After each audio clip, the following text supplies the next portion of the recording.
Estudo bíblico Isaías 37. A Assíria recebe a resposta e é julgada. Verso 1. Ezequias rasgou as suas vestes em sinal da mais profunda humilhação e desespero. Ele sabia muito bem até que ponto era responsável pelo terrível golpe que fora desferido contra o seu reino. Ele ignorara as advertências divinas, Isaías 30, 31. E assinar a desastrosa aliança com o Egito. Verso 2. Ao profeta Isaías. Ezequias, arrependido e assustado, verso 3, procura o profeta como intermediário para com Deus, falando até em teu Deus, verso 4. Ele fizera muitas reformas contra a idolatria, mas só na crise ele aprendeu a ter uma fé individual, derramando seu coração perante Deus em oração. Versos 14 a 20. Verso 3. Porque filhos são chegados à hora de nascer. A situação de Judá assemelha-se ao impasse desesperado de uma criancinha que se aloja na abertura do ventre e não consegue passar. A morte ameaça tanto a mãe como a criança. Verso 4. O Deus vivo. Ezequias ressalta a distinção clara entre o Deus que é vivo e os demais deuses que são sem vida e impotentes. Capítulo 40, versos 18 a 20 e 46, versos 5 a 7. Os que ainda subsistem. Somente Jerusalém permanecia sem ser conquistada. Ezequias pediu a Isaías que orasse pela cidade. Capítulo 1, verso 9, nota, e 6, verso 11. Versos 6 e 7. Isaías encorajou Ezequias a confiar no Senhor, tal como havia encorajado a Acás. Capítulo 7, verso 4. A primeira resposta de Deus ao desafio de Senaqueribe foi o de predizer que um rumor de ataque inimigo faria Senaqueribe interromper o cerco, ele retornaria à Assíria sem renovar o cerco, ele seria assassinado lá. Verso 8. Libna, uma cidade na região montanhosa ocidental de Judá, localizada a poucos quilômetros ao norte de Laquis. Capítulo 36, verso 2, nota. Depois de conquistar Laquis, Senaqueribe foi em direção a essa cidade menor ao norte de Laquis. Verso 9, rei da Etiópia. O Egito era governado por uma dinastia etíope nessa época. Tiraca comandava as tropas egípcias em 701 a.C. Ele veio a se tornar rei em cerca de 689 a.C. Nesse momento, contudo, ele representava uma ameaça para Senaqueribe que vinha do sul, o que o levou a renovar o seu pedido para que Jerusalém se rendesse ao norte. Sobre Etiópia, ver capítulo 18.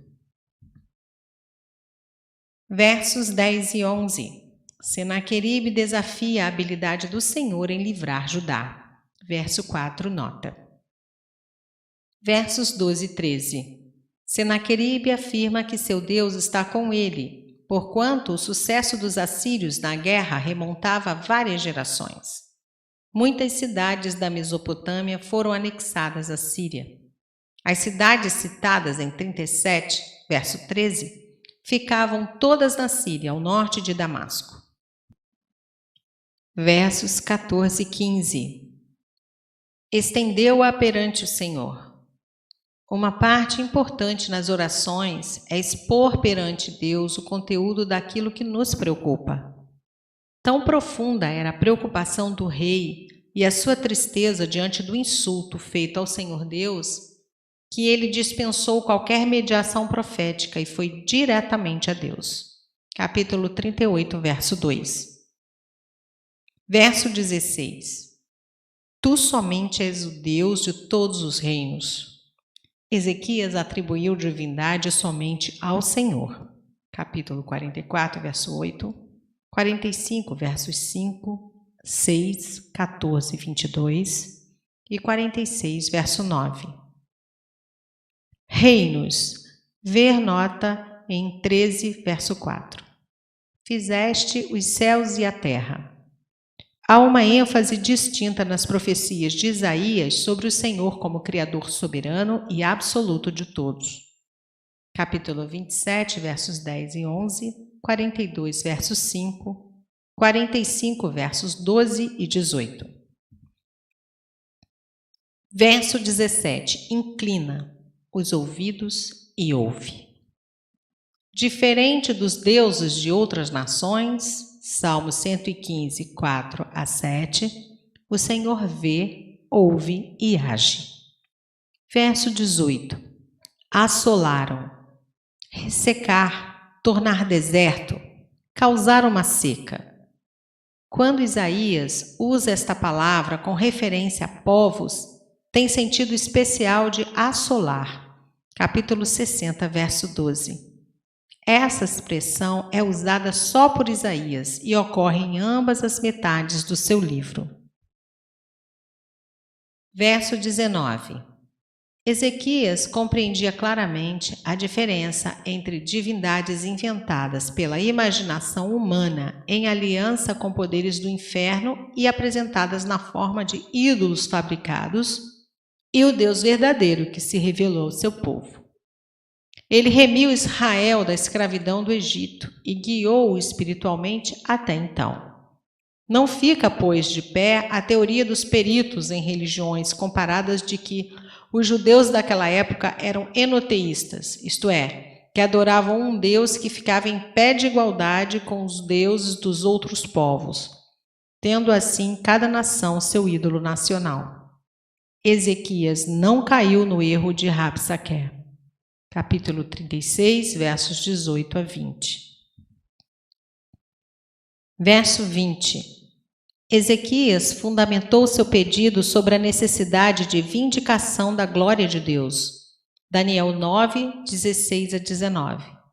Não sobre suas próprias necessidades pessoais ou as de seu povo, pois ele compreendeu que não tinham direito nenhum ao favor divino. Verso 21. Visto que me pediste. A oração é a chave da resposta divina. Versos 2, 4 e 14. O que protegeu Jerusalém naquela ocasião foi a fé em Deus que havia no rei e no profeta, e provavelmente no povo em geral. A vitória dos assírios naquela hora seria interpretada pelo mundo como uma prova do ateísmo. Ver capítulo 16, versos 18 a 20, com Êxodo 32, de 11 a 14. Em outras circunstâncias, profetizando sobre o futuro da injustiça em Jerusalém, Miqueias disse que aquela cidade viria a ser montões de ruínas. Miqueias 3, de 9 a 12. Versos 22 e 23. A resposta de Deus vem em forma de uma poesia de triunfo, mostrando a saída vitoriosa que Jerusalém teria.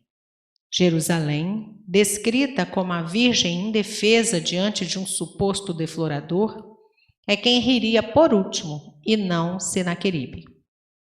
Muito significativo é o título O Santo de Israel, pois era a essa altura que Jeová iria demonstrar sua imensurável superioridade sobre suas criaturas e seu compromisso pessoal para com Israel, a sua possessão preciosa.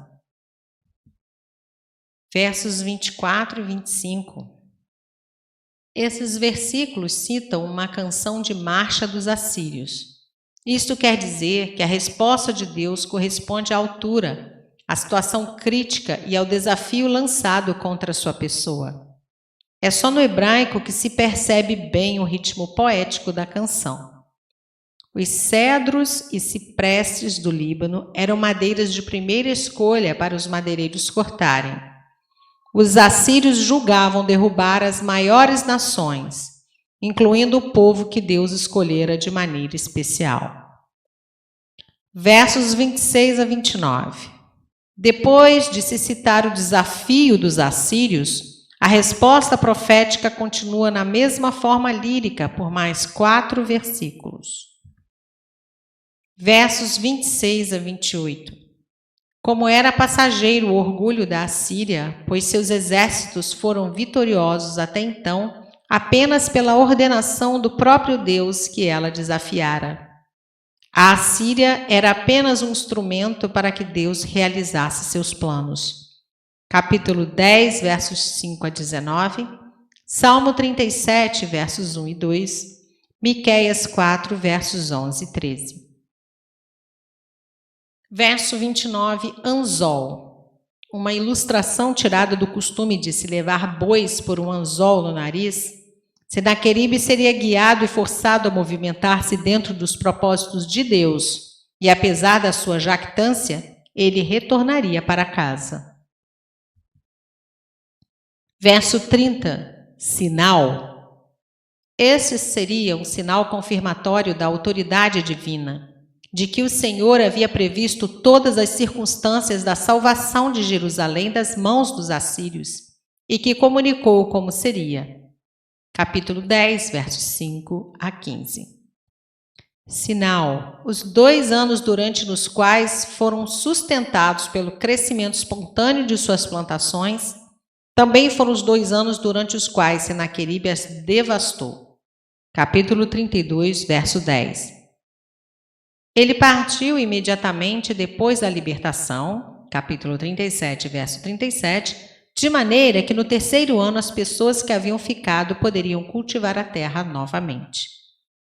Aquilo que os governantes assírios tinham prometido, capítulo 36, verso 16, somente o Senhor pode cumprir.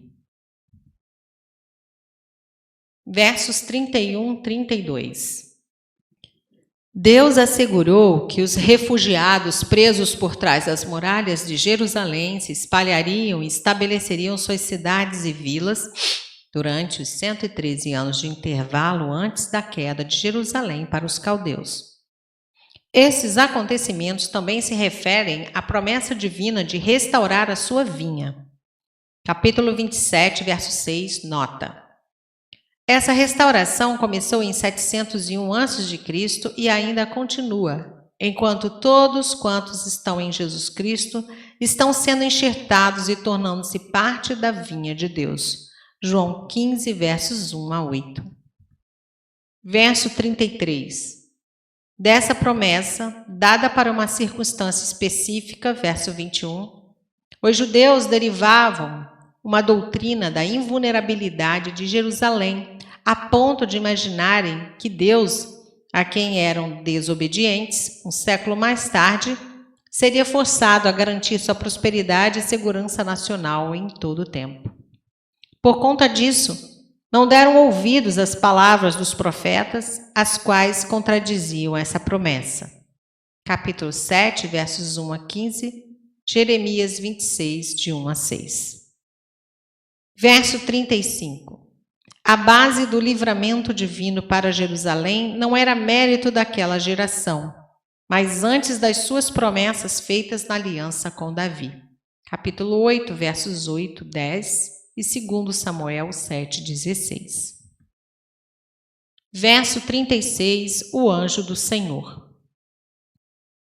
Essa é a única ocasião em que Isaías usa esse título, muito comum no restante do Antigo Testamento, referindo-se ao próprio Senhor Deus. Registros não bíblicos também fazem referência ao massacre das tropas assírias, mas, obviamente, sem mencionar sua natureza sobrenatural. A suposição costumeira é que o Senhor usou um súbito irrompimento de peste bubônica transmitida por ratos para provocar essa mortandade. Heródoto registra uma tradição que fala de uma praga de ratos silvestres que roeram todas as cordas dos arcos dos assírios durante a campanha egípcia. Verso 38. A morte de Senaqueribe no templo de Nisroque faz contraste com a vida que Ezequias achou no templo do Senhor. Versos 1, 14. Esse assassinato, cometido pelos seus filhos, parece ter acontecido 20 anos mais tarde, em 681 a.C. Esse crime está mencionado em inscrições de Esarhaddon, que reinou de 681 a 669 a.C. A terra de Ararat era a Armênia Central. A tradição armênia conta que esses parricidas viveram e instituíram influentes dinastias naquela terra.